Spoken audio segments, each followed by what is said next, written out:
La naissance était un hasard. Il dit, si je tombe demain, reprenez le flambeau et poursuivez la lutte jusqu'à ce que vous atteigniez la victoire. Les enseignants camerounais du secondaire et du primaire sont en grève depuis plus d'une semaine. Réclamant une amélioration de leurs conditions de travail, l'un d'eux a écrit à Ferdinand Gongo. Il demande au SGPR de transmettre leurs doléances à Paul Biya. Dans un contexte où les enseignants camerounais du secondaire et du primaire sont clochardisés et manifestent leur ras-le-bol, un conseiller principal d'orientation a décidé de prendre sa plume pour adresser une émouvante lettre ouverte à Ferdinand Gongo, le secrétaire général de la présidence de la République. Dans cette missive, le conseiller principal d'orientation parle du mal-être des enseignants. En d'autres termes, il évoque les problèmes auxquels les enseignants sont confrontés. Il invite le secrétaire général de la présidence de la République, Ferdinand Gongo, en sa qualité de collaborateur direct du chef de l'État qui a la facilité d'avoir les très hautes instructions du chef de l'État, de lui faire part de toutes ces réalités tout en proposant des solutions. Par ailleurs, il réitère que les multiples réunions au secrétaire général du Premier ministre sans solution concrète ne servent à rien, car ils veulent des actes concrets, à savoir le paiement sans délai de leur dû qui est la condition pour toute reprise des cours en lieu et place des intimidations qui sont contre-productives. Camerounweb.com vous propose ci-dessous l'intégralité de sa lettre. Lettre ouverte au SGPR, Ferdinand Gongo. Monsieur le SGPR, nous du corps enseignant avons appris, avec beaucoup d'enthousiasme, que vous êtes actuellement le seul qui a la possibilité de rencontrer le président de la République compte tenu de ce que toutes vos correspondances contiennent toujours la mention sur très hautes instructions du président de la République.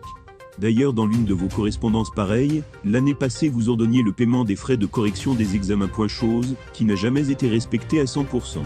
Cela dit, monsieur le SGPR, nous venons par la présente exprimer le mal-être qui est le nôtre depuis des années, à savoir le détournement de nos frais de relève après affectation par les délégués régionaux, l'inexistence d'un profil de carrière, le blocage de nos avancements, l'éternité du système des 2/3, le refus des affectations légitimes, ainsi que le non-respect du regroupement familial, l'opacité des affectations, le défaut d'acte d'intégration, la non-prise en compte des primes d'encadrement psychopédagogique pour les conseillers d'orientation, la non-prise en compte du médier du co et leur mauvaise utilisation sur le terrain, et...